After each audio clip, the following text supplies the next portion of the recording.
What's up, guys? Max here with another episode of the ScuttleButt Show.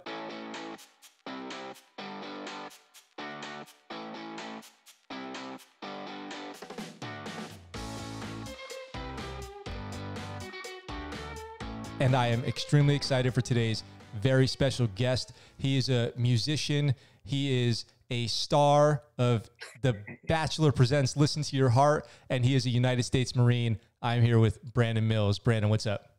What's up, Max? It's so good to be here, man. Thank you so much for having me. Thank you for being here, because I just hit you up out of the blue on Instagram, and which I do sometimes for people that I'd really like to talk to. I don't do it for everybody, like, randomly, but like if there's somebody I really think has something to add, then I'll try to reach out. I appreciate it, man. Yeah, I get hundreds of messages as of late, but anytime I see a veteran, I'm like 100%. I want to help you out and have that conversation, because it's a whole different conversation talking to you as opposed to somebody that works for People magazine or something. So this can be fun, man. Well, I really appreciate it. I do try to, that's the whole thing with the show here is it's about veteran. It's about being a veteran. It's about life after the military. It's about finding success. And, as you go along your journey and you find the stones that you trip over, the cracks in the concrete, sharing those stories so maybe the next person down the road can know where those cracks are. 100%, man. One of my huge life goals is to give veterans permission to be vulnerable especially through art. For me, that's my vulnerability, but it's actually a strength. And it was something I was taught early on to just push away or push down, because you can't be vulnerable when you're fighting a war, but you can definitely be vulnerable now. And we've all got stories to tell. So I hope I can inspire some veterans, through this podcast or through anything, through my music, to just get out there and be the warrior that can be vulnerable. That's a huge victory for all of us. Yeah, I definitely want to talk about that. And it's funny because I something I say on the show when it comes up is the fiercest, most aggressive people I've ever worked with have also been capable of the highest levels of compassion. Wow, that's powerful, bro. That just gave me chills. Yeah, I want to be that guy, and I want to, inspire other people to be that guy. Yeah, or girl. Yeah, for sure. That's awesome. That's really well said. Yeah, it's true. It specifically, there was one we I don't want to get too sidetracked here, but we rescued a puppy, and brought her back to America in Afghanistan, and the team sergeant from the ODA or Green Beret team that I was with, when I saw him like taking care of a puppy, I was like, this is crazy. It's awesome, man. It's all about balance for me, So if you're going to go slay some bodies, you also need to, give some life or support life too. That's been a big thing for me, finding balance in all of this. Yeah. Yeah. Balance is critical. Alignment, balance. We talk about that, use those words a lot. So this is about you. So you are you're from Kentucky. Is that right? I was born in Louisville, Kentucky. Yeah. And spent about 2 years there. And then we've been traveling every few years because I'm either running away from my abusive father or moving with my stepfather eventually. Okay. New jobs. Yeah. Okay. So what led up to you joining the Marine Corps? Man, I was a punk ass kid in high school. I had like a middle brother syndrome where I had all my shit together. So because I was kind of like locked and cocked, I got ignored. And, looking back as a young kid, right around 14, 15, I think I was doing dumb shit to like get the attention from my parents or different like leaders in my life. So I wound up, smoking pot at an early age, chasing women, getting into trouble, getting into fights. And even back then at like 16, 17 years old, I'm like, listen, I don't have the discipline to go to college. I'm going to like drink myself out of it and into debt. I need a swift kick in the nuts because I don't have any self-discipline right now. And my brother and I were kind of talking casually about joining together. And so it was just kind of like a trifection of like stupidity leading me towards getting some self-discipline. And, I was in what's the word I'm looking for? It'll come to me. I wanted to support the country. I thought what we were doing was righteous at the time. And so I wanted to, sacrifice. And obviously college was a little bit of a motivation, but not much. I just needed to step up, and become a man. And that's the boot camp in the military is kind of like that walkabout that the Aborigines do, where they go from child to man and in a really short period of time because they just get their ass whooped. And that's just what I needed. Yeah. Yeah, I agree. It is, boot camp is interesting the way it transforms you. And I've been kind of watching this YouTube series on Navy boot camp, and I'm watching, and Marine Corps has obviously the reputation for being the most hardcore boot camp. I'm sure that's still true to this day. I don't think that'll ever change in the Marine Corps as it has in other branches. But the idea that you can go to boot camp and most people overwhelmingly graduate boot camp, and then you look back and you're like, boot camp was kind of whatever. But you think about all the people who don't make it, right? Think about all the people that get kicked out. It's behavior, it's academic, it's like the PT, or they undiscovered health issues, something like that. The idea that you even graduate boot camp is a major accomplishment because many people don't. It's easy to forget, you know? I've never thought about that, honestly. I was so kind of selfish. And, you know, when you're in your early 20s, you're most likely a selfish human being. I was just trying to survive day by day. But yeah, I think we started with probably 80, probably graduated with like 30 maybe. So yeah, I don't know what any of those 50 other people are up to. You know, I don't know if they get recycled or they just get kicked out. I'm not sure. There are a lot of people that didn't make it, for absolutely. Yeah, I never thought about that. That's good. Well, when you only kind of think about the people you're surrounded by, you know, that's one of the things that like a lot of veterans take for granted, I believe, is just the fact that you were in the military. It doesn't feel special to you maybe, or as special as it should, because you were around military people. So you're like, everybody's in the fucking Marine Corps. Like, I don't know anyone who's not a Marine, but in reality, it's like 0.001% of the population is a Marine. Like no one's a Marine, basically. You know, like you go out elsewhere in the world, which you're probably experiencing now, and you're like, oh, you're not all veterans. Like that's weird, you know? Yeah, that's a good point, man. It's a big victory shift for me was when I was about 27, 28. This was like 4 or 5 years after I got out of the Marine Corps. Looking back and saying, Brandon, you should be proud of these things, you know, because I spent so much of my life just being like, I'm not enough. I didn't do enough. You know, I didn't die, didn't sacrifice enough. I should have worked harder. And it's a double-edged sword. So, right, you should never be fully satisfied, but you should be like grateful. And so something that shifted for me around, 27, 28, I was like, bro, you need to sit down and just like kind of give yourself a pat on the back and be really proud of what you've accomplished, because it's pretty cool shit. You also don't want to sit there and just be the guy, you know, with the high school state championship ring on and that's all you talk about, right? You want to continue to push forward, but you need to celebrate your accomplishments. And any veterans out there who don't think they've accomplished anything, if you're in the Marine Corps or if you're in the military in general, that's an accomplishment. That's something you should be proud of for sure. And that's something that took me forever to realize. So I want to circle back around to that point about the high school ring, because I have something I want to ask you about that, but sure. not about a high school ring, but like, you know, metaphorically. But we were talking earlier, and is it right you went to boot camp with your brother? I did. So it's so crazy. So for a few weeks, I've been talking to a recruiter, and at one point, it was probably like 2 or 3 weeks down the road, I'm like, all right, I'm doing this. So I go home and my brother's home. My brother's 2 years older than me. My best friend at the time, still my best friend. And I just casually say, I'm like, hey, Mike, I'm pretty sure I'm going into the Marine Corps. And he just looks over and he laughs. He goes, yeah, pretty sure I'm going too. I was like, awesome. He's like, you want to leave next week? I was like, hell no. Because I just gotten out of high school. He had been out for 2 years. So I'm like, dude, give me a few months. He's like, do you want to go together? I was like, yeah, let's do it. So we wound up going to boot camp together. We somehow finagled our way into being into the same platoon. And then we wound up both being squad leaders. So of the 80 people, we were the top 4 to get our asses whooped and be responsible for all the other people. But dude, it was such a bonding experience. It was so much fun. I think part of my victory of being able to maintain my squad leader position was because of him.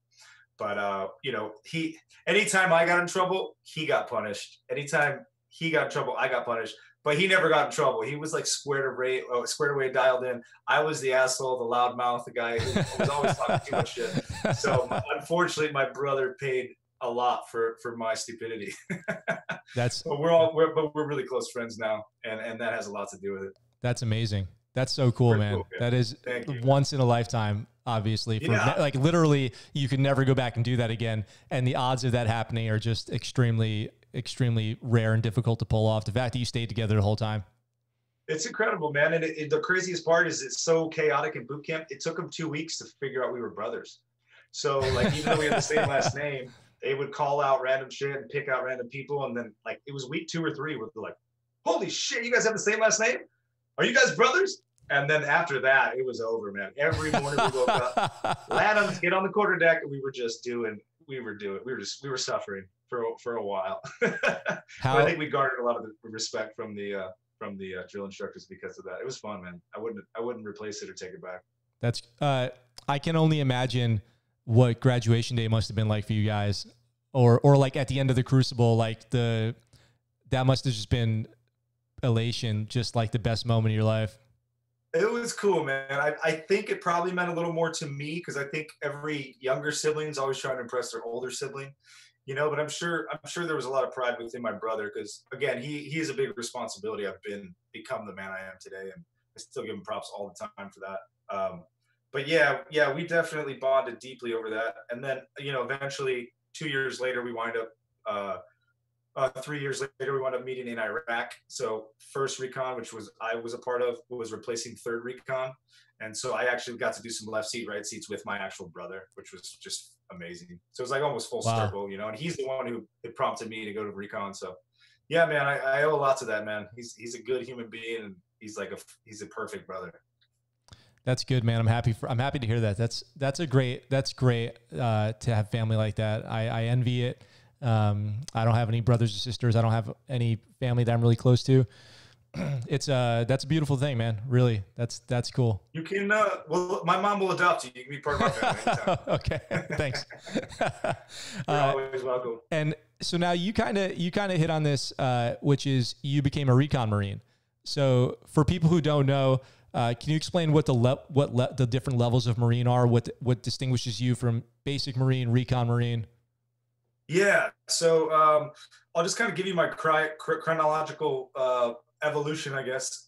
Went to boot camp, graduated as squad leader, went to SOI, School of Infantry.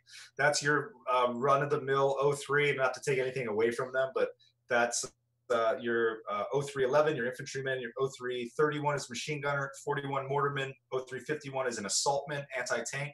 That's what I wound up doing. I went to 2-3 Golf Company in Hawaii. We did a quick workup, and then I deployed to Afghanistan with them as a team leader. The whole time, my brother's calling me, and we would talk maybe once a month if we were lucky, maybe probably every other month. And he's like, bro, I've got grunts all over Recon right now telling me that you need to come over here. It's just a better unit. I think really what it comes down to is it's a volunteer unit, so you have to try out.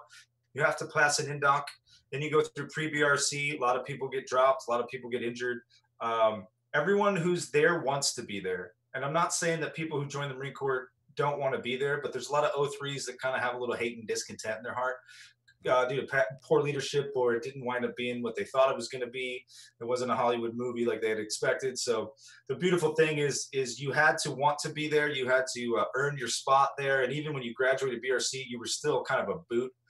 So I went from being a corporal who was like moving his way up the ranks to be a squad leader, which is a highly respected position in the grunts. So going over to Recon, and like, we don't give a shit what you've done. You have to reprove yourself all over again. So that was a beautiful thing. You go through BRC, basic reconnaissance course. And that is, you have to be, I think, equally proficient in navigation, all the land training, but you also have to be great in the water because we're an amphibious unit. And that's where a lot of people get dropped. A lot of people can't swim or maybe have some fear of the water. But you come out of there feeling pretty good, and then you get humbled again when you get to the unit because you just graduated BRC. You're basically a boot again. But some of the smartest, most hardworking, intellectual, independent thinkers, they call them independent operators, as opposed to being told what to do. You kind of help make decisions as a team. And when we were in Iraq, we operated in 5-man teams because of the Humvees. So you'd have 4 in, 1 on the turret. And then in Afghanistan, there was the 12-man team, your typical squad in the Marine Corps. So a little different way to operate. You're given a lot more responsibility, a lot more is expected of you. But there's a lot of beautiful independent thinkers there that are all intelligent, hardworking, disciplined, and have something to prove. They definitely want to evolve as they grow as a Marine. If that makes sense. Yeah, I think what I took away, what I understand is the a big part of the idea of when you're in special operations is you're working in smaller teams. You're with more I want to carefully use the right word, with more focused individuals who are individually trained to accomplish more goals and can accomplish more with a smaller team than you can necessarily with a larger team of people who have less focused abilities and more general, broad, basic skills. And then you also have the freedom to decision make more. Like, you can decide what's best, what you need, where you need it, when you need to do it. Your con-op process might be a little bit more liberal, where you can go choose your missions or design your missions, build your intel, be a critical thinker on the battlefield, and go do maybe more like DA type stuff. I don't know what your mission set was out there, but that's what I'm picturing. 100%. Yeah. And just to piggyback off that, we did almost complete clandestine operations when I was in Iraq with First Recon, as opposed to at 2-3, we were doing a lot of like day patrols, so that has a lot to do with it too. You need a smaller team if you're rolling around at night, trying not to get caught, so little things like that. I love both of the opportunities. They both taught me a lot. I definitely bonded a lot tighter with the group at Recon. But yeah, I wouldn't have changed anything. I think my evolution from an 0351 to an 0321 was a beautiful thing, and it gave me appreciation, because you have what's called the Recon babies, and we like to give them a hard time, but those are the guys that go straight from SOI straight to Recon, so they don't go to the infantry and the grunts, and so sometimes there's a lack of appreciation for how good Recon has it, and so it definitely brought a lot of gratitude for me coming from a infantry unit to a Recon unit, for sure. So one thing that I've always found seems really funny is the younger you are, or less experienced, maybe not younger in age, but the younger in experience you are, when you get into a special operations unit, it seems like the more you feel like you deserve to be there. And but the more time you put in beforehand and you get there, the more you feel like you have to earn it every day, because you're almost terrified it could be taken away from you, because you know how lucky you are to be there, because you know what the other side is. And then if you've never seen the other side, you're like, yeah, duh, I'm here, I'm the shit, fuck, what are you talking about? Where I'm supposed to be. Where I'm supposed to be. You definitely stayed humble in Recon, because if you weren't carrying your weight, like you would get kicked out. There were CQB packages that we would do if you didn't qual, you weren't going on deployment, so everybody had to step up, and that was a beautiful thing. Yeah, man, it's it keeps you grateful, keeps you humble, keeps you hardworking. Our motto was be a humble professional, so nobody's really allowing your ego to get too inflated in either place, but especially in Recon, because you're fighting for school positions. I got to go to sniper school, and I think a lot of that had to do with I was a good shooter because I had trained in the infantry to learn how to shoot long guns, as opposed to do like short direct action or CQB type stuff. So I could shoot pretty well on a long range. All that stuff kind of added up and allowed me some unique opportunities that probably wouldn't have been presented had I not run through the grunts first. And you did a couple deployments over there? Yeah, I went to Afghanistan 2005. Operation Red Wing was our first combat op, trying to save that Navy SEAL team. That was a kick in the nuts. And then I went to Iraq in 2007. We went to Fallujah with First Recon, which was another pretty tough deployment. Yeah, actually, I had a buddy in Fallujah in 2007, and he was in infantry, and he was, we talked about it and how brutal it was out there during that deployment. Man. Yeah, I mean, we really lucked out. We got to operate almost strictly at night, and that saved us a lot from IEDs and IED attacks and stuff. So that helped us, probably kept us alive a lot longer than some. But yeah, it was a shitty situation. Yeah, but I'm glad I went through it again. Yeah, learned a lot. And you said that your first mission in Afghanistan was Red Wings, which in 2005. For anybody who doesn't know, that's famously the movie Lone Survivor, the story of Lieutenant Michael Murphy, Medal of Honor winner, Marcus Luttrell, those guys who, that 4-man team who were out there when they got found. And, you know, people probably know the story, Medal of Honor. I think everyone walked away with a Silver Star. I mean, three out of 4 of the guys were killed. It was a really bad day. And then the helicopter went out to get them. One of those was shot down, and a whole nother platoon of SEALs was killed. But what a lot of people don't realize is the amount of work that was put in by Army, Marine Corps, Air Force, OGA, to recover those guys, or, you know, recover all of them, you know, the bodies, the Marcus, everyone that got spun up in country at the time, to go work this mission. And you were part of one of the teams that did that. And, at the time, what was that like? Well, you know, it's crazy. I had no context to what we were doing, right? So that's my first combat op. So I'm just thinking, holy shit, this is what combat's like, you know? So we were like patrolling bumblefuck Afghanistan, looking for any type of intel, trying to roll up on the Taliban if we could find them, the camps and stuff. We did some, you know, it's supposed to be a 48-hour op. And so we brought almost nothing. It turned into a 3-week op. Thank God we caught up with the Rangers. And dude, I'll never forget this. We link up with the Rangers. I'm running point, and I see the gunny. He's just chilling, smoking a big fat cigar, like drinking a Gatorade. And I'm like, who are these guys? I want to be these guys when I grow up. So they come up, and they talk to my squad leader. They're like, dude, whatever you need. They're like, anything? Yeah, like anything. Like we just got boots, we got some Gatorade, we got cigars, whatever you need. We're like, we'll take a toothbrush and a pair of socks. You know, like Marines were just hard headed. Like, we don't need anything. You know, but yeah, they helped us out. They were fun to operate with. And that was a wild time, man. I got to see the Tora Bora Mountains extensively with a lot of weight on my back. But yeah, we did some good there. And I'll tell you, the best night's sleep I ever had was listening to those gun runs over top of us at night while we were hunkered down. So it was quite an experience. And then I just assumed that the rest of the 7 months were going to be like that, like every day, right? So I didn't know the severity of the situation and the magnitude of it. Looking back, you know, it slowed down aggressively after that, but we still got a little bit of heat afterwards. But yeah, that was quite a. It'd be like playing in the Super Bowl when you haven't even started as a professional quarterback. That's probably the best example I could give you. It was a lot. It was a lot of pressure, a lot of intensity. But yeah, I think we did well. It's probably wild looking back on it and knowing what that mission was now and how it's remembered. You participated in a part of history, which is for, you know, tragic reasons, but it was one of the most famous missions of all of the war in Afghanistan.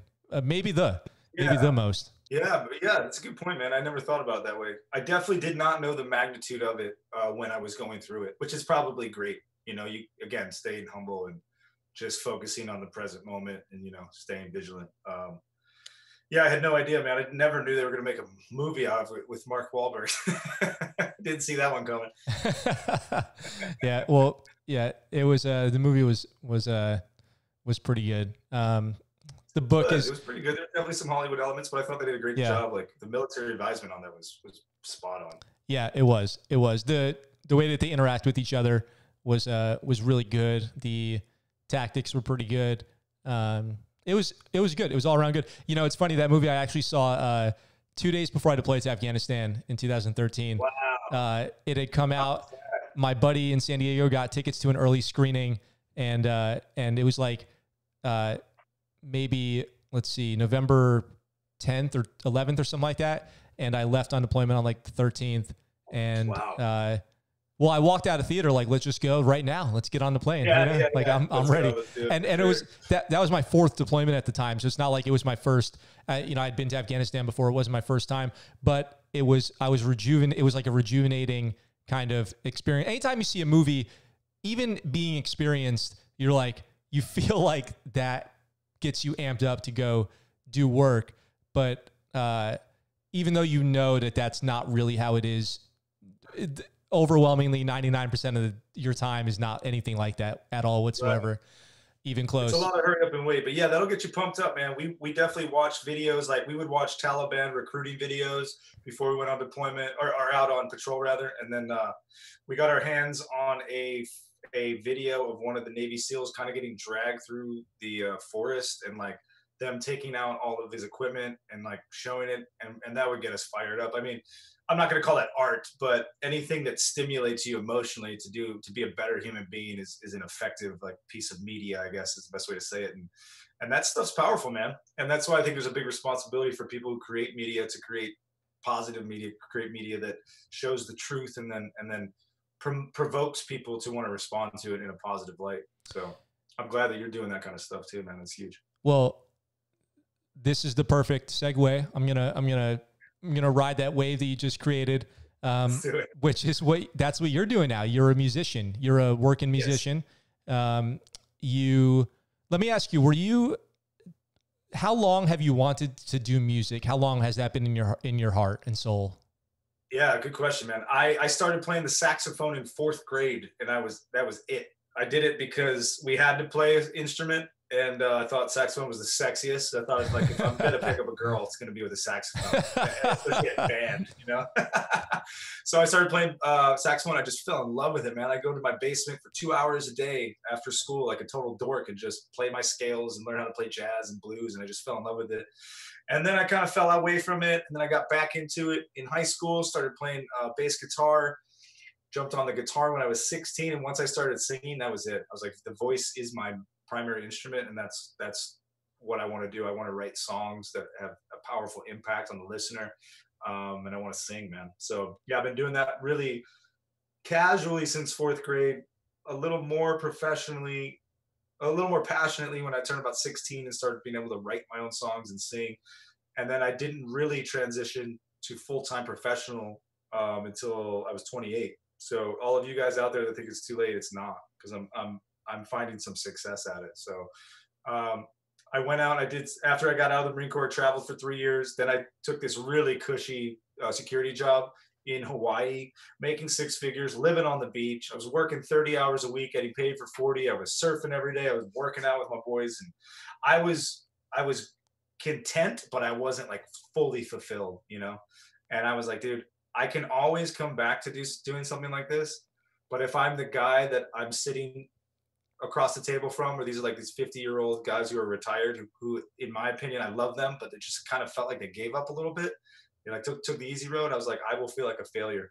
So I sold all my stuff when I was 28, and I moved to New York City from living in Oahu, Hawaii. It's probably the most dynamic move you could make in a single like country, right? Got my ass whooped in New York. Like I call that the humanity for a boot camp for humanity. You know, you really learn who you are living in those tight quarters, and then wound up going to school up there and kind of launched my career from there. And there was some struggles. I mean, I'm still not out of the weeds, but there's definitely some light at the end of the tunnel right now. So, did you play music while you were in the Marines? Yeah. Like, did you perform? Did you go to open mics? No, I had a guitar and I would sing and play like in my room, or, you know, if the boys were partying. I was ironically super religious when I was in the Marine Corps, like the ugly kind of religion where, you know, I was trying to be loving, but I was actually being really judgmental towards people.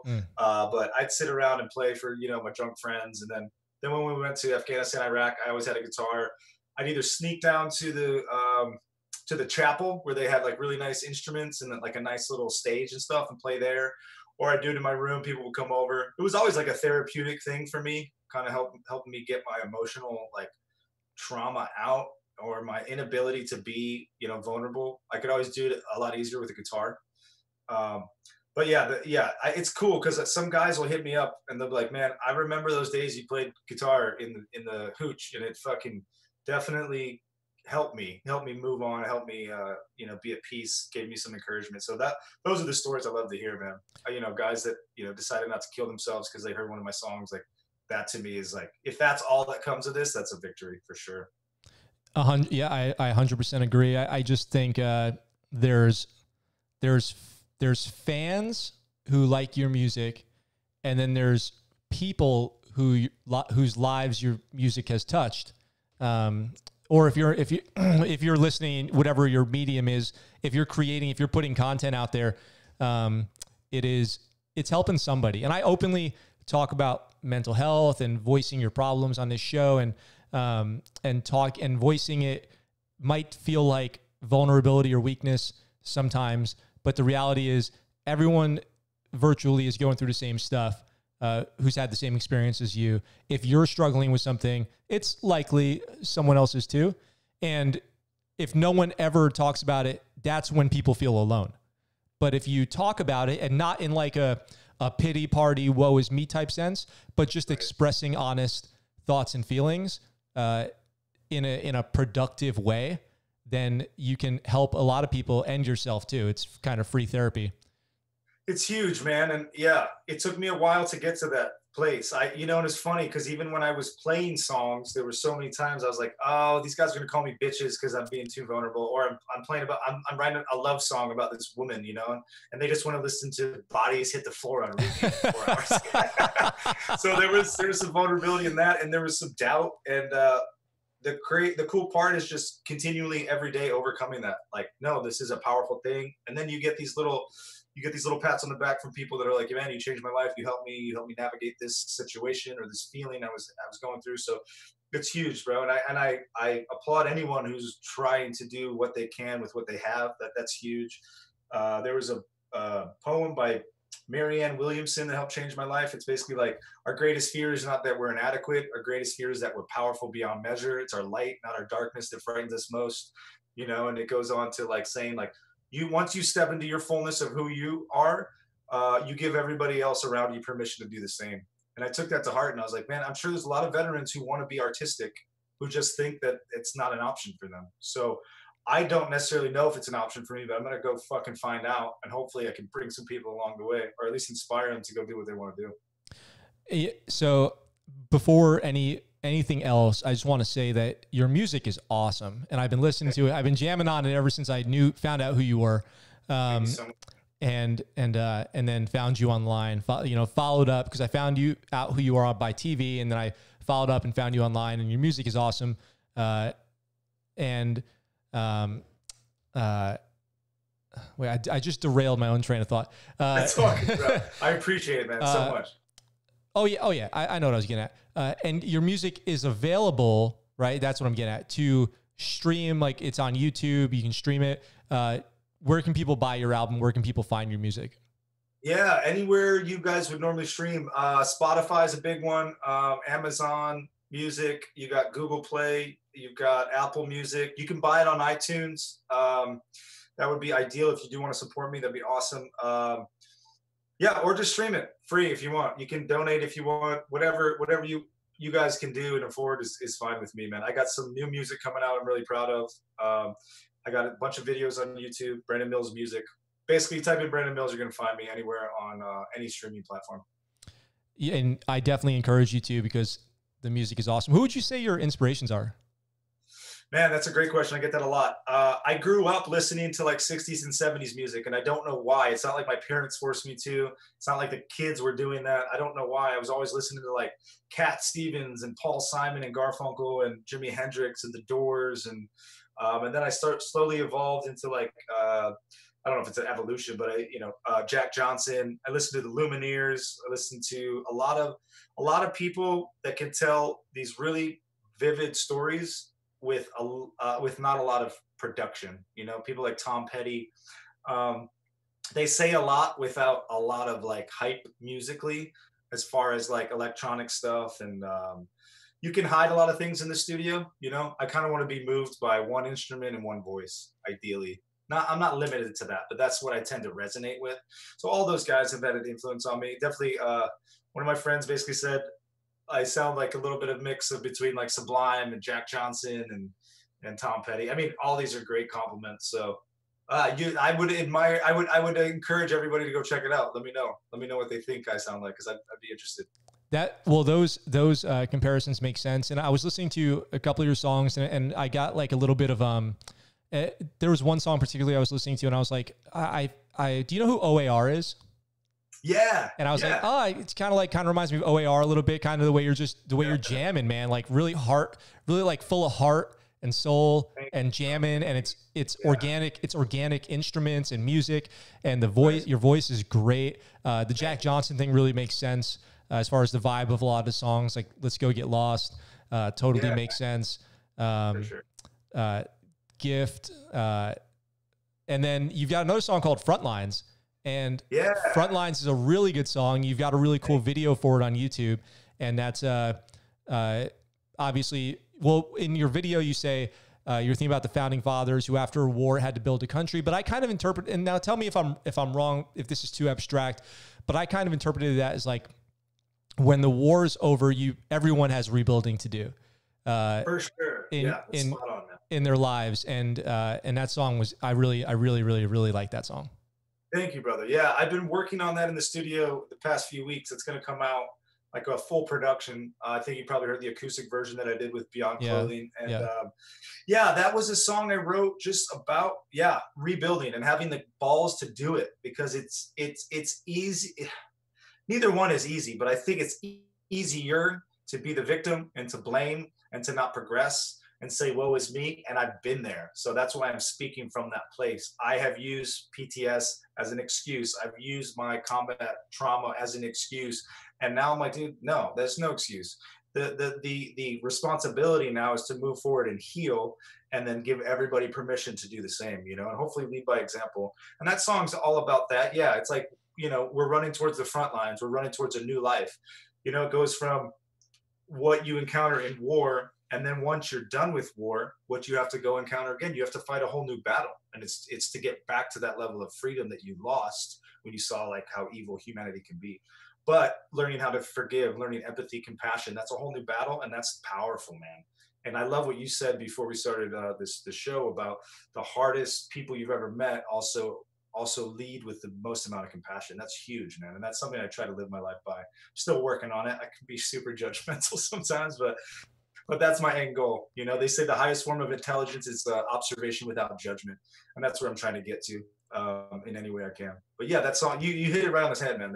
That song is absolutely about that. I really like what you just said, observation without judgment. That's powerful stuff. I love when the fewest amount of words can convey the most powerful messages. On this show, I'm always looking for those mantras, and I'll definitely write that one down and add it to the list. It's a good one. Yeah, I'll send you a few that have changed my life. They've all been powerful for me. Oh yeah, okay, I'll do the same for you. Thank you. The idea of using for one, it's true, man. You don't see evil like you see in a war zone. There's just nothing like it. And it really, once you see what people are capable of, it's easy to just give up, give up hope, to stop giving a shit about things and think it's like everything's hopeless because you've seen these horrible things. And it instantly makes you forget all the good things you've seen. And that's what drives a lot of us into alcoholism, drug abuse, suicidal ideation, deep depression, loneliness, excluding yourself from society. And it's scary because at the time you feel like you're entitled to do that. Like you're entitled to destroy yourself because of these bad things you've been through, because, other people don't get it, don't get your experiences. And that's true. It's okay that other people don't get your experiences. You have to understand that but other people out there do understand and do exist. And that's why I like talking about this stuff on the show. And it's echoed so much by so many people, similar things. And I feel like if we get that message out there, which you're doing now with music, in your songs that take on this topic, it's normal to feel a certain way. I think it sounds like you probably felt that way at one point. And then you get through it. But what I would encourage people to do is to take care of themselves better during that time, because you're not preparing for better days if you're waking up and drinking, or if you're doing drugs to numb the pain, or spending all of your money and going deeply in debt, or wrecking your car or whatever. You're not preparing for when you're going to feel better. So you should always be preparing for better days and setting yourself up for success. Yeah, I spent a lot of time drinking. I spent a lot of time doing drugs, chasing women, all these like little instant gratifications that just took me from like the zero that I was to the negative, and then fighting back to get to zero through more alcohol, more drinking, more drugs, more women, and I was just like, man, this is empty. But I was really good at lying to myself and giving myself an excuse, a way out with, you don't know what it's like. I've been to war, and I'm not saying that that's not something that definitely impacts people. When I have compassion for people that have been to war, I think it's also like, there comes a time where that cannot be excused. You have a responsibility because you've been to war to ensure that it doesn't flourish again, right? So evil exists when good men stand by and do nothing. Evil can be self-destruction. That is a form of evil, right? And for all the brothers that we've lost and sisters we've lost and people that are struggling, like, we have your back. We love you. We want to help you out. But it's no excuse for what you've been through to sit in that suck and just blame everybody else and point fingers. And trust me, I'm not judging you. I've been there for sure. It's just not the way to go. It's not the healthiest way. We need to empower people by living a holistic life. That's my game. And don't get me wrong, I still like to throw down sometimes, but it's just a much more balanced amount. Yeah. Absolutely. That's 100% what it's all about. So as always, it's standing order on this show is if you need to reach out somebody and talk, you can always find me on online at the ScuttleButt Show, and I'll respond. But I hope that you voice, at least in your own circles, to your own trusted mentors and people will kind of shoot you straight, that you express what you're really thinking and feeling, and I think you'll feel better. Cool. Okay. Moving on to something, transitioning into something, is you're a Marine veteran and you're a musician and you were on The Bachelor. So I sure was, man. What a freaking experience that was, bro. How does that even start? How does that even begin? Yeah, man, they did a little ego stroke. So they hit me up on Instagram like, hey, you're a good looking musician, talented. Would you consider going on a dating show where you meet a bunch of other good-looking women and play music together? I'm like, yeah, I think I can give that a roll. So they wound up recruiting me through, I believe it's Instagram. I did a phone interview. Then they came to Nashville. They probably, auditioned like 100 people. I was just in a really healthy place. So I was just really real with them. I played them some of my music. I played an original song, which was cool. I think they were taken aback by just hopefully my honesty, man. And I always joke too. I'm like, maybe I was the token veteran. They might have needed one veteran on the show. So like that guy will do. But yeah, then they flew me out to LA. I did another interview, I think it was 2 days, man, everything. And then it was like a 6-month vetting process. The interviews were a few months apart. And then I got the call, I think in late December, that I was recruited or that I was finally on the show. And they wound up, I think we wound up filming late January, early February. Before anything else about the Bachelor stuff, I wanted to circle back onto the high school ring thing, this is kind of what I was thinking of, which is so it's hard. It's getting harder. It's getting harder because more people are doing this. And I don't know what I think about. I honestly don't know what I think about it still, which is being a veteran, being military, it's counterintuitive. It goes against your base instincts to be a public figure, to advertise what you do, to seek recognition, or somehow prop yourself up above anybody else that you served with. And even though I feel like that's not what people are doing when they go on TV or go on or start a podcast or have YouTube or whatever their deal is, the internet does it to you. So the internet will go, Marine Corps veteran, greatest veteran of all time. Here comes Brandon. And you were a Marine. There wasn't a lot of this on the show actually, but I see a lot of this on TV and movies and radio. You were a Marine. Like, what's up with the war in Iraq? And it's like, you're a hero, which I get people you know, it's a positive sentiment, but amongst each other, I would never want to be viewed above anybody else. And factually speaking, there's a ton of people way more, with a way larger military resume than I have and a way more distinguished career by far. I'm not even saying I'm in the same category. But nobody's like the best veteran. You know what I mean? But there's a ton of people online now who are leveraging, like I was an Iraq veteran. I'm an Afghanistan veteran. I was a SEAL. I was a commando, a Green Beret. I'm an author now. I was an admiral, you know, list goes on. And like I said, for the people doing that, I don't feel like anybody's advertising that they are something special. In fact, I feel like it's the opposite, but the world makes it seem that way. Yeah, they do try to segregate us in a way that I don't think any of us really want to be segregated. I think most of us join to serve, to be of service. And any success that I have in any of my avenues of evolution are always to serve, you know?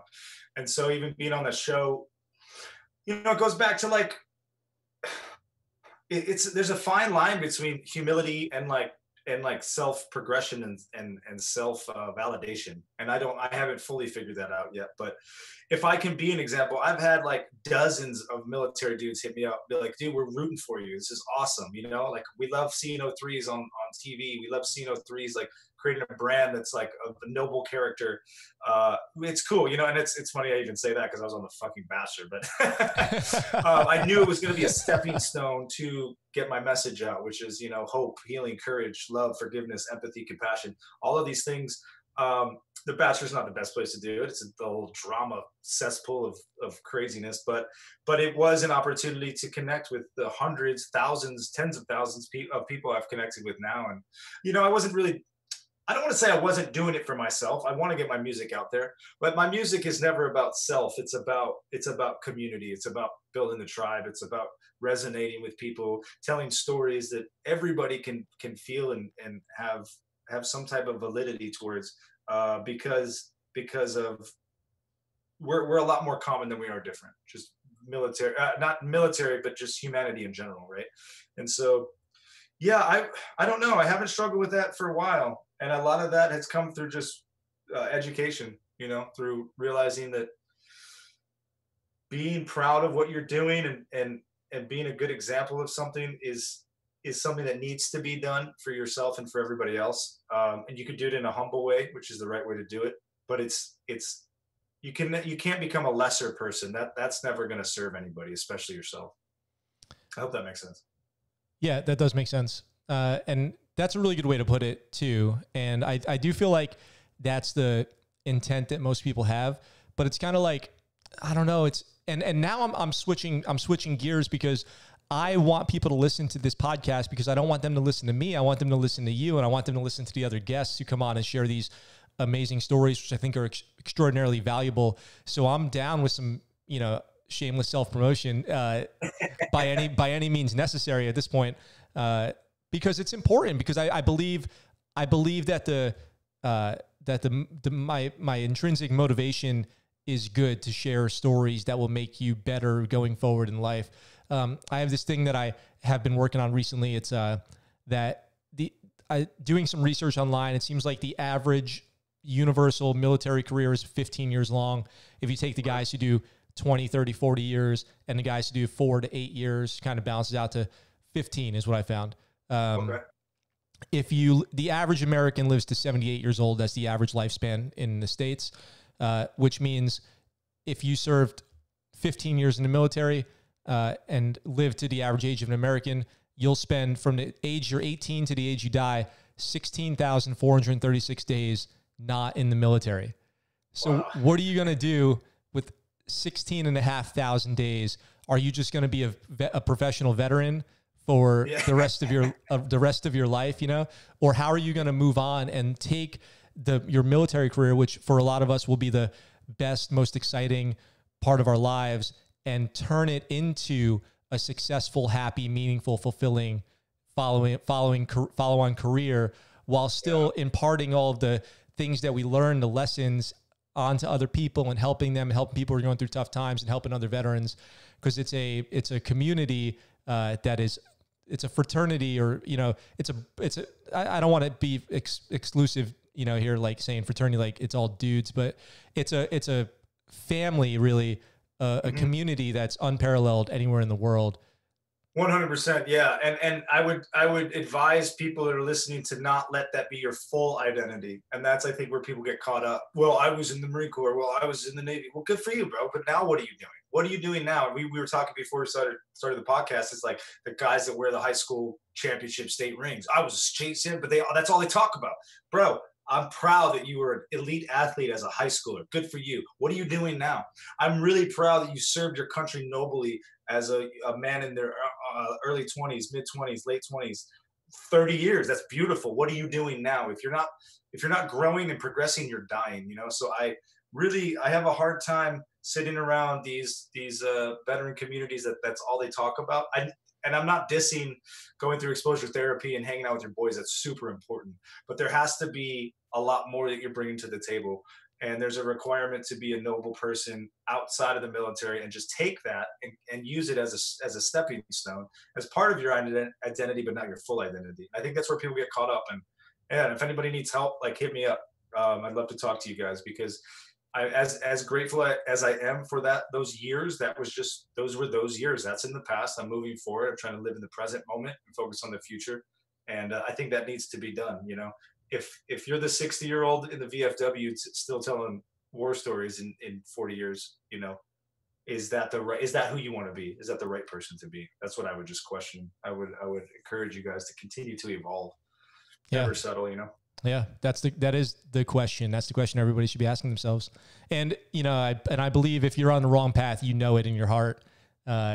It's just a matter of deciding to do something about that. And an episode we did last week, Joe Musselman was the guest, and he said, I don't think this is his saying, but change comes when the pain of staying the same outweighs the pain of change.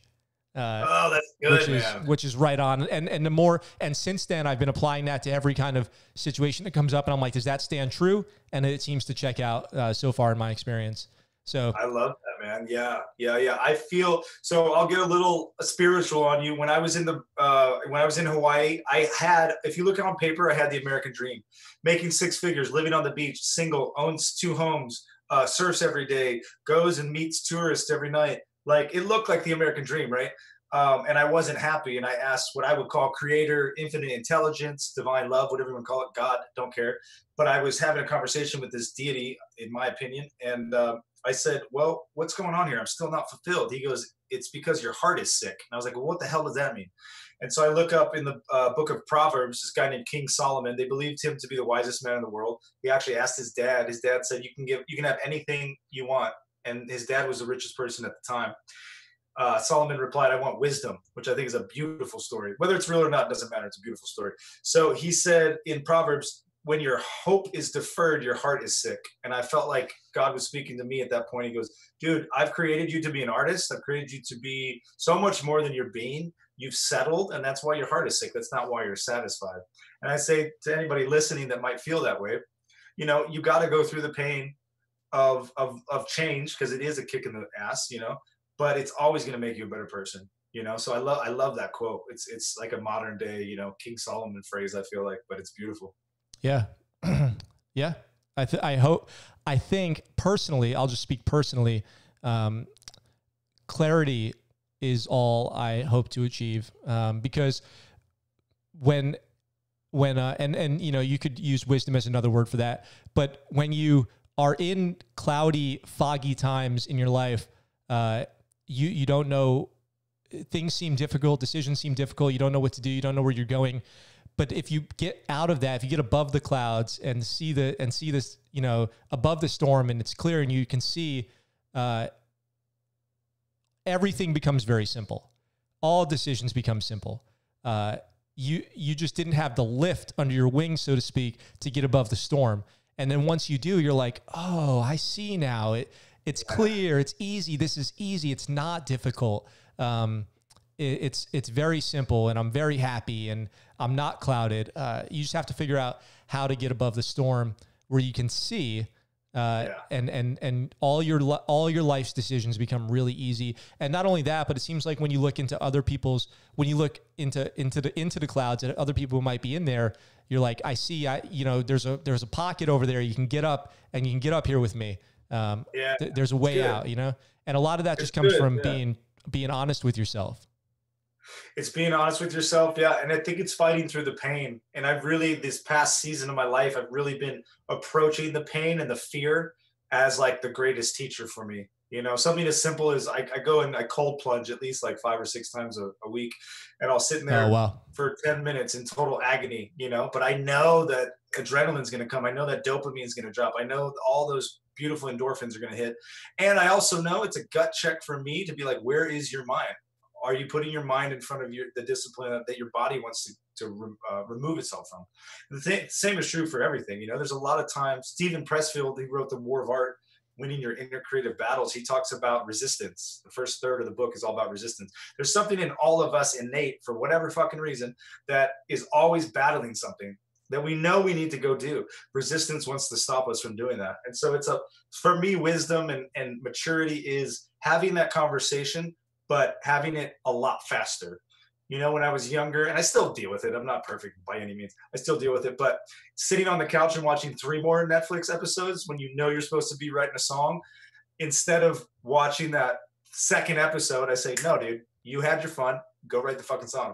So those conversations become much shorter, and that discipline becomes shorter, and that to me is victory, and that's maturity, and that's fulfillment. Really, it's fulfillment because you did what you were supposed to do. And there's a lot of like self-honor in that. There is. And I'm big on self-honor. It's the only type that matters. Is if you can hold your head up. You have to be able to hold your head up high at the end of the day, at the end of your life, and feel like you did the right things for yourself and for your life, and didn't waste it, and didn't hurt anybody along the way, hopefully. So talking to you have really great perspective, and you're quoting, Proverbs, and you're quoting books and poetry and talking about songwriting. Do you feel like you were represented well on TV? No, not at all, man. Dude, that was rough. It was rough being that guy because my whole life goal is to be an example of what a gentleman should be. And I was quite the opposite of that, at least for one episode. I think the other episodes I thought I was always authentic. I don't think I got painted in a very good light. I was definitely the villain, especially on episode 4, which is when I got the boot. But there was so much that wasn't shown. And, it's given me a lot of compassion for people that I used to judge because they probably showed 1%, the worst 1% of that whole interaction with both of those women. And so, unfortunately, I got the shitty end of that stick, and I didn't get to really everything was not seen. Everything was not heard. And had it been, there would have been a lot more understanding for what I did and how I did it. But, I'm happy to set the record straight if you have any specific questions about the shit fest that was the Bachelor. Well, no, I don't really, I appreciate you talking about it, but it's pretty clear that show, I hope people watching know it's edited for entertainment, not for reality. I wish more people knew that. I've been getting a lot of hate, a lot of hate. Really? Yeah, but it's cool. It's showing me where I am as a person and how much I love and respect myself and what I need to work on. Because some of them are like little cheap jabs and they actually sting a little bit. And other ones I can just brush off. So it's kind of helping me be self-reflective on what I really need to work on. Well, it's probably good. It's probably good preparation for greater success because. Thank you, man. You don't. It's funny. It's really funny on the internet. I get some of it too, and I'm like nobody on the internet. You're somebody, bro. If you're thanks.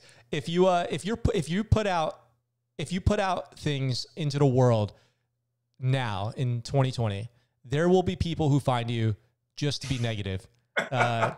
That's their hobby. Yeah, man. That's their hobby. I always thought that I'd be somebody who wouldn't take it personal, but then you get your first, jabs, and you're like, fuck.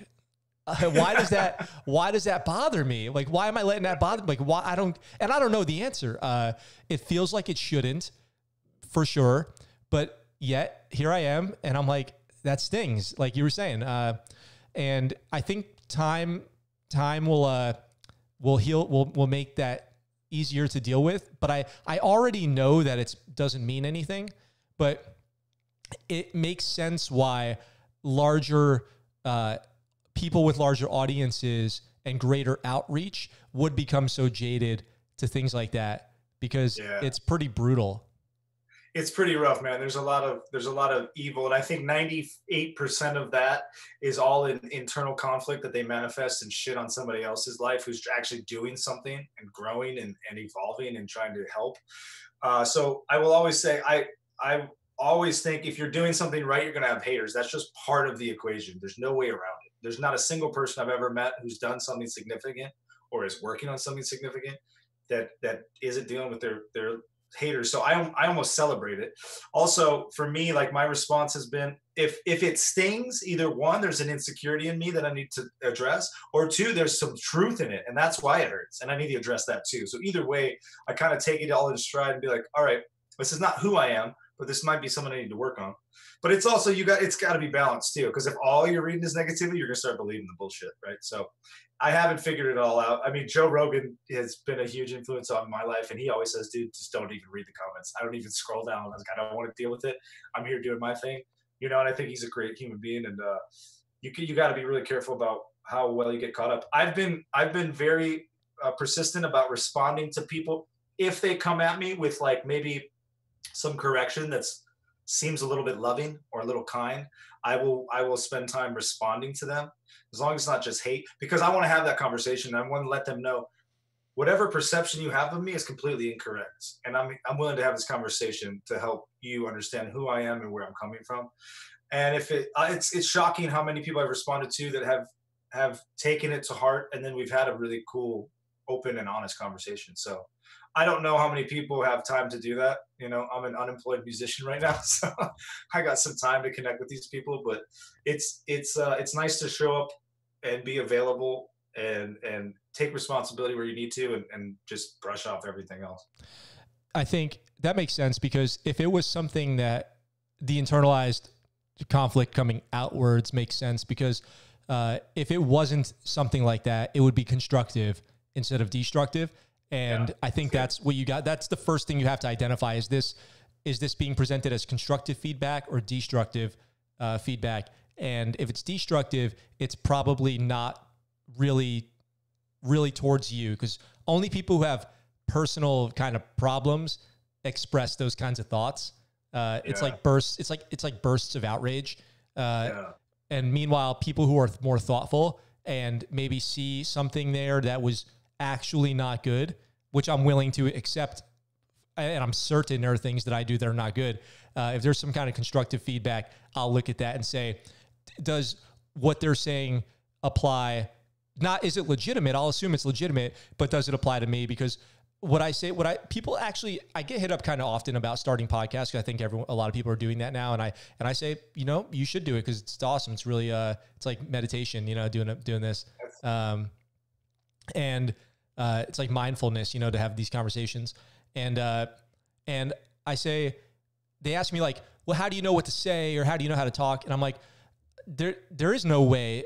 Just do it how you would do it. Don't try to appeal to your audience. Just be you, and your audience will find you if they're the right people, if you're what they're looking for, That's so good, man. I spent so much of my life trying to sound like somebody else musically.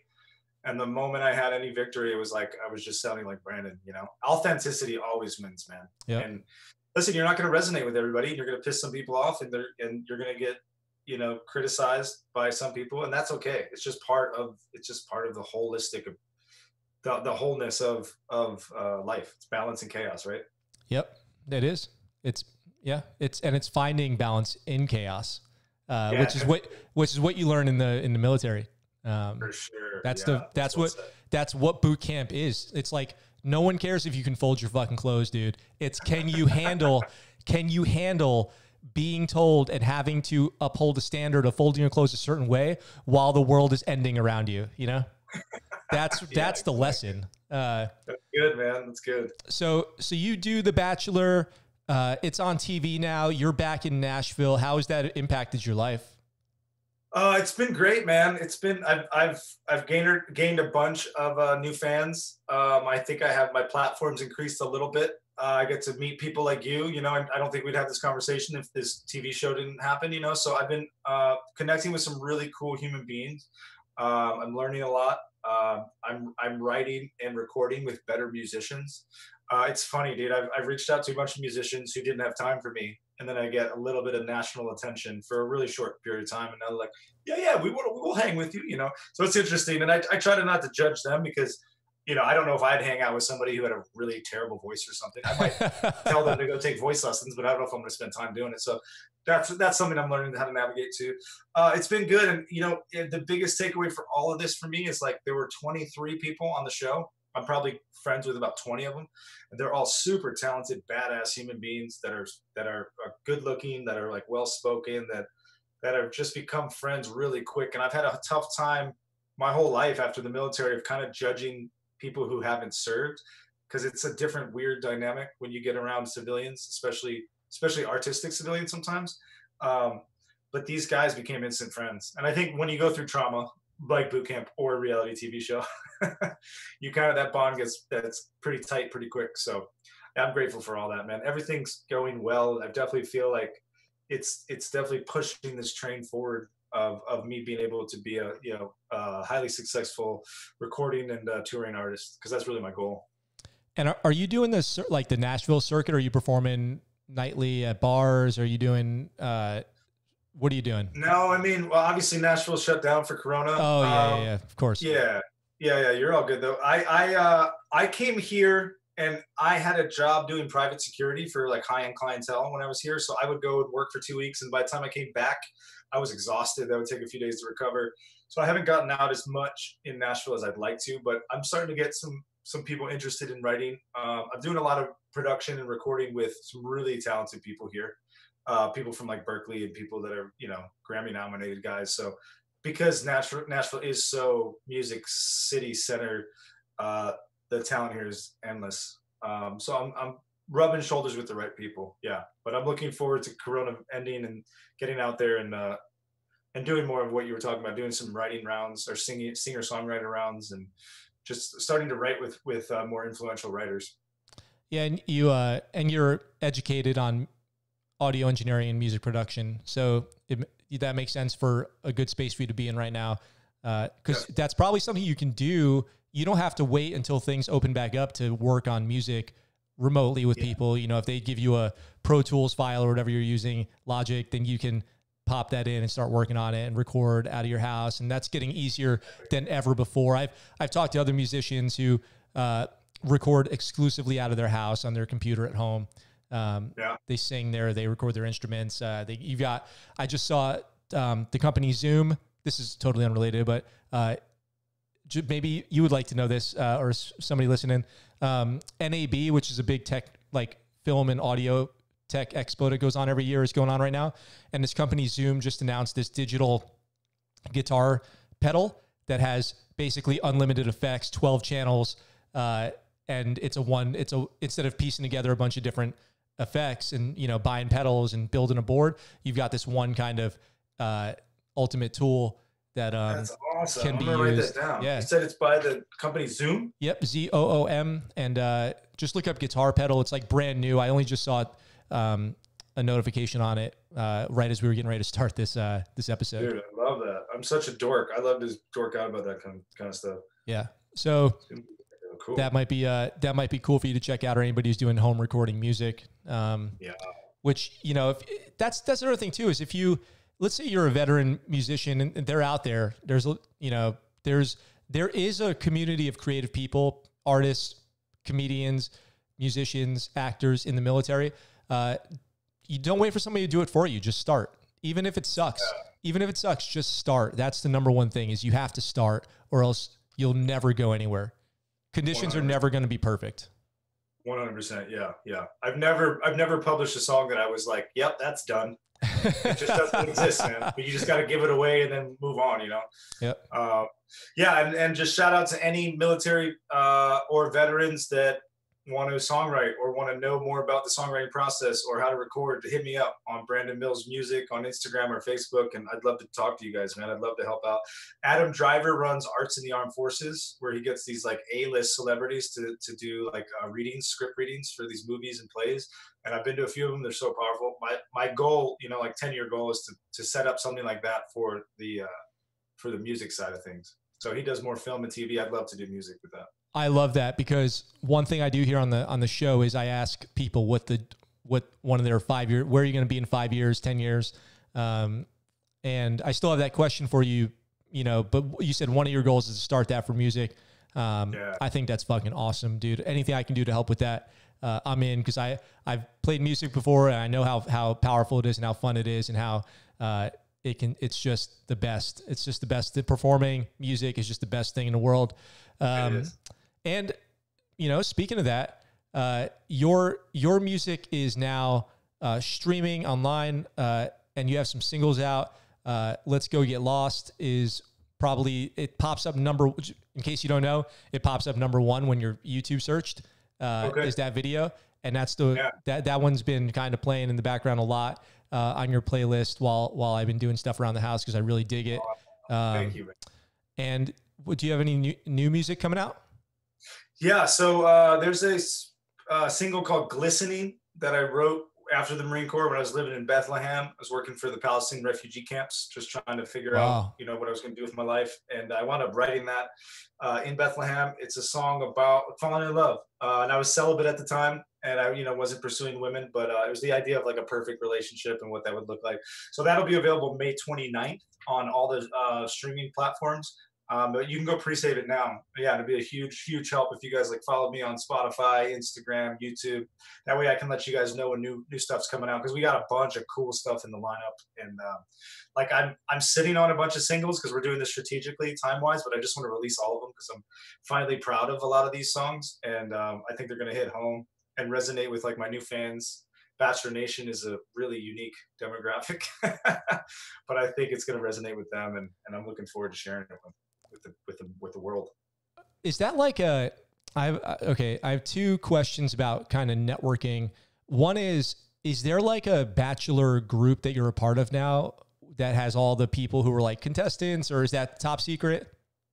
No, it's not secret. They say like once you're part of the Bachelor family, you're part of the family for life, because you basically went through a like psychological manipulation torture school. So they're like, we might as well all be friends now. Apparently, a lot of them have a lot of success with like self-branding and you know, they get sponsorship, ambassadorships, which is something, you know, I would love to link up with people eventually. But yeah, I've had quite a few hit me up. You know, they're like, we love you, blah blah blah. You're part of the family now, which is cool. So yeah, I guess it is. I guess it's one big, beautiful, dysfunctional family. But I haven't really reached out too deeply into that bucket yet. So, is there a veteran network of musicians in Nashville specifically? There is, and I just started connecting with this company called Creative Vets. It's a nonprofit, creativets.org. And they're awesome. So what they do is they pair like world-class songwriters with veterans with PTS, and they wind up collectively writing a song together. And then these veterans get their story told by these unbelievable songwriters, and then they get to go and share their experience. And a lot of these guys don't have the courage yet to share what they went through to their spouses or to their daughters and sons or to their parents even, and they get to give them the song. And the song tells the story, and I think it's absolutely beautiful. So I'm pretty heavily involved with them. I just met them like a month ago, but I'm all in with them. I'm sure there are some other veteran nonprofits. I haven't. Again, I've been here about a year, and I've been working so much that I haven't been able to really connect with anybody. But yeah, if you guys are veterans or you guys know any veteran nonprofits or veteran communities in Nashville, please let me know. Hit me up. I'd love to know more about it. It does seem like there's always and it's great. There are a lot of like veteran networking organizations all around. So if you haven't looked up one in your area, I would encourage you to, if you're listening, because, or start one, because you'll be surprised how many people you might find in your community within your scope of outreach that have similar interests, and sometimes all it takes is one good connection, and you jump up, really far progression of whatever you're into through one encounter. 100%. Yeah. Yeah. There's so many times I sat back when I'm meditating. I'm like, man, I need some really good people around here. Where are they? And then I felt like, creator being like, dude, why don't you start something? Stop asking me for stuff and go do it. And so, I probably will set something like that up after quarantine. So yeah, if you're in Nashville or the Nashville area, hit me up. Veterans, military, anybody. Absolutely. Brandon, would you maybe be willing to share a song with us? Yeah, I would love to, man. That'd be fun. Let's do it. Oh, awesome. I'm in my home studio, so I am prepped. Oh man, awesome. I'm ready to roll. This is going to be amazing. Do you have any requests? Otherwise, I was going to share this new single that's going to drop on May 29th. Play the new single, and then we're gonna plug the hell out of it. Sweet, brother. I need all the help I can get. All right. This is a song called Glistening. Let me tune this guy up real quick for you.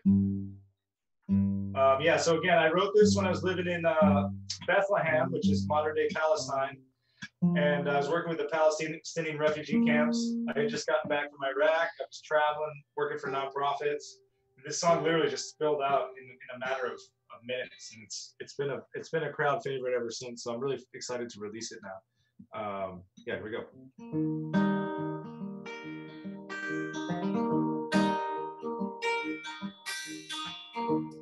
I woke at 2 a.m. with my heart still glistening about last night with you by my side.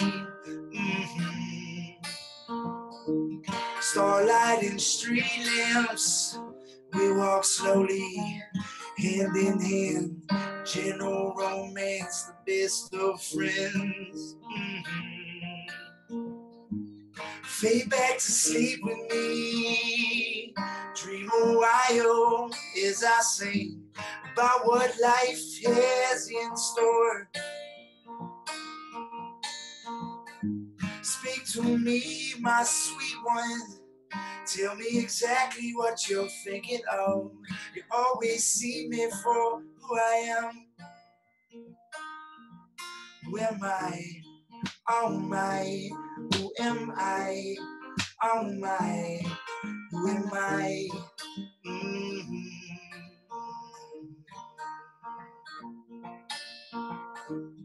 I woke it early morning with your soft cheeks upon my chest.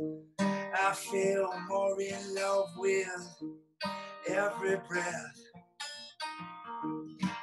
And with your spirit sweet, your love resonates through me like a wave of joy yet to be released.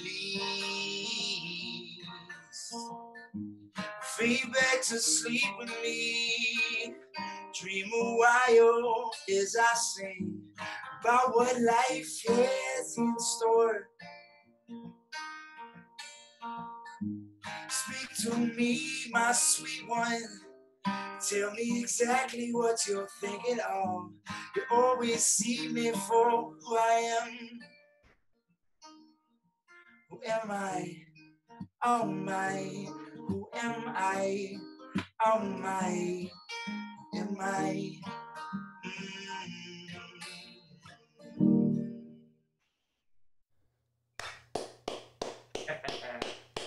That was awesome, dude. Thank you.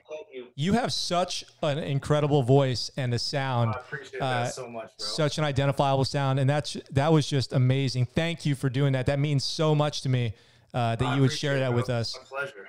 You know, my pleasure, that song is available May 29th. Yes, sir. Glistening? Yes, sir. Everywhere. And then we'll drop the video 2 weeks later. So yeah, the biggest thing you could do is if you appreciate the song and my message would just be go follow me on all the socials. Save me on Spotify because that'll help Spotify let you know the moment it comes out.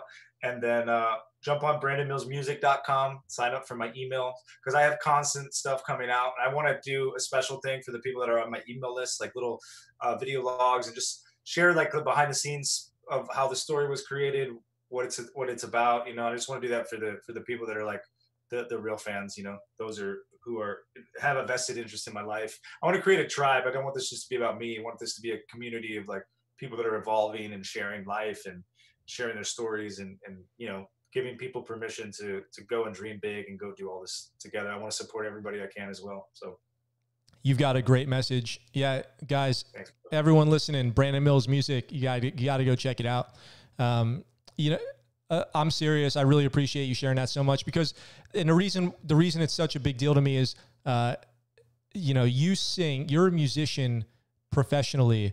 So it'd be like if a cook came over to my house and I was like, make something, come on, make something, like as if that's, you know, as if that should be free, you know, but it should, but it's actually, it's not, it takes work. It takes years of training. It takes a lifetime of dedication. You're training your voice. That's your instrument. That's your tool. And you've written this song and it means a lot to you. And I'll tell you, I'll be following you and I'll be buying your album. I guarantee it. It's when if you ask an artist to draw you something or a musician to sing you something or a chef to cook you something, or a comedian to tell you a joke, you're asking them to work, to do what they do for a living for free. You know, it shouldn't be something you just expect them to do, to just perform for you all the time for free. Yeah, that's a really good point. I talk to some people because some people just don't get it. I'm glad you get it. But I'll be at parties, you know, and I'll be talking to a lawyer and a doctor or an accountant. And they're like, play us the song, go. And I'm like, I'm not asking you to do my taxes or representing me in the court of law. Like relax, you know. I mean, I always do, but I just like to let people know that, yeah, artists are still professionals and they have to earn a living and stuff. I'm happy to do it though. In all honesty, I love it. Yeah, I hope I can inspire people, man, especially veterans. You know, I've met a lot of veterans who don't have a creative outlet, and it kind of breaks my heart. I'm like, that's such a huge part about being holistic. To being a true warrior, I think, is to be an artist just as much as you are. And I would even say I would even say war is an art. You know, everything is art, but you need to have something that you can use to get your message across, to share your heart, and to be vulnerable. And you know, if you guys need any help, if I can help anybody in any time, let me know. Please hit me up. Thank you very much. Again, for anybody listening, Brandon Mills Music is your handle on social media. Your website is brandonmillsmusic.com. Yes, sir. And you are an incredible musician and a really incredible person. I'm really glad we connected. I've enjoyed this conversation a ton. Such a pleasure, brother. I'm so glad you hit me up, man. And if I can help you in any way moving forward, let me know. Same. I extend the same to you. I really hope, well, I don't hope, but I look forward to seeing you more of your music and seeing you progress until you become a world famous working musician, touring, man. selling out arenas. Yeah, man. I'll add a pit stop to Okinawa so you can come backstage with me. Come on, man. If you ever want to see the jungles of Okinawa and go trudge through some rivers, you got a place to stay out here. And I appreciate that, brother. I've been to Tokyo, and it was one of the coolest cities I've ever been to. I'd love to explore Japan a lot more. So I will definitely hit you up. My brother keeps talking about how much money he had in Okinawa. Yeah, so we might take you up on that. Okay, yeah, you know, bring your brother. It'd be cool. Go around to all the old stomping grounds. Maybe you can get on a USO tour. They come out here. You do that. Cool, man. I would love to do that. Yeah. Okay. So couple questions here as I get to kind of the final thoughts. Sure. What is your, I like to ask people, like, you know, call the shot. Like, what's success look like for you? Yeah. For me, success would be, probably recording an album every other year, like a platinum album. Like, we're going hard. We're getting a lot of international attention. Being able to tour twice a year, whether it's like domestically doing like festivals, and then internationally bigger venues. That would be success to me. Running a nonprofit, dude. Here's my real goal for this. I'm hoping to do it in August. What I'm going to do is what's called these house shows. So 20 to 50 people max. It's in somebody's beautiful backyard, or it's maybe at their bomb ass, you know, aunt's house who's just happens to be really wealthy. We create this really intimate space. I get to tell stories. I basically get to hang out with people like I'm hanging out with you right now.